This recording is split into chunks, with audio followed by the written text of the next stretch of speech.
Periya case Marxist party ആസൂത്രിതമായി നടത്തിയ ഒരു കൊലപാതകമാണെന്ന് അസന്നിഗ്ധമായി തെളിയിച്ചിരിക്കുന്നു. ഒരു മുൻ MLA അടക്കം ഉന്നത നേതാക്കന്മാർ ഇതിൽ പ്രതികളാണ് എന്ന് ഞങ്ങൾ ആദ്യം തൊട്ടേ പറയുന്ന കാര്യമാണ്. അപ്പോഴെല്ലാം പാർട്ടിക്ക് പങ്കില്ല എന്ന് പറഞ്ഞ് കൈകഴുകുകയാണ് CPM ചെയ്തത്.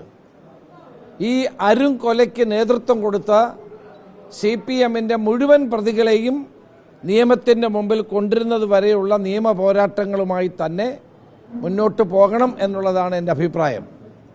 വാസ്തവത്തിൽ അന്ന് ഈ കൊലപാതകമുണ്ടായ സന്ദർഭങ്ങളിലെല്ലാം പ്രതികളെ സഹായിക്കാനും പ്രതികൾക്കെല്ലാം ഒത്താശ ചെയ്തു കൊടുക്കാനും ശ്രമിച്ച CPM നേതൃത്വം ആദ്യം തന്നെ ഞങ്ങൾക്ക് പങ്കില്ലെന്നാണ് പറഞ്ഞത്. അത്തരം നീചമായ നടപടികൾ ചെയ്ത, കേരളത്തെ ഞെട്ടിപ്പിച്ച ഈ 2 അരുൺ കുഞ്ഞുങ്ങളുടെ കൊലപാതകത്തിൽ നിന്ന് CPMന് ഒരിക്കലും കൈകഴുകാൻ കഴിയില്ല എന്ന് ഞങ്ങളെല്ലാവരും പറഞ്ഞ കാര്യം ഞാനിവിടെ ഓർക്കുകയാണ്. അന്ന് പ്രതിപക്ഷ നേതാവായിരുന്ന ഞാനും KPC പ്രസിഡന്റായിരുന്ന ശ്രീ മുല്ലപ്പള്ളി രാമചന്ദ്രനും ഞങ്ങൾ അവിടെ പോയപ്പോൾ ഞങ്ങൾ കണ്ട ദാരുണമായ കാഴ്ചകൾ മനസ്സിൽ നിന്ന് ഇപ്പോഴും എൻ്റെ മായുന്നില്ല.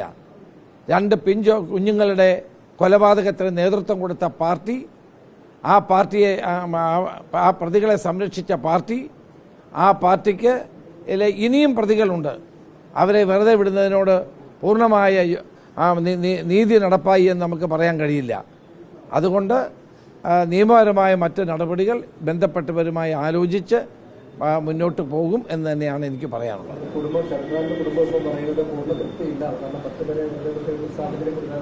അത് തന്നെയാണ് ഞാനും പറഞ്ഞത്. ഒരു മുൻ MLA അടക്കമുള്ള ആളുകളെ കുറ്റക്കാരാണെന്ന് വിധിച്ചു, ഇനി ശിക്ഷ വിധിക്കേണ്ടിയിരിക്കുന്നു. കുറച്ചു പേരെ വെറുതെ വിട്ടു.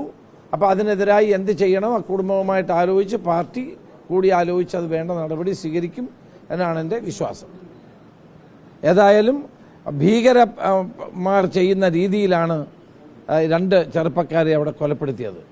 പെരിയ ഇരട്ട കൊലപാതകം തേച്ചു മായ്ച്ച് കളയാൻ പരമാവധി ഗവൺമെൻറ് തലത്തിൽ തന്നെ നീക്കങ്ങൾ നടന്നതാണ്. അതിനേറ്റ ഏറ്റവും വലിയ തിരിച്ചടിയാണ് ഈ കോടതി വിധി എന്നാണ് എനിക്ക് പറയാൻ.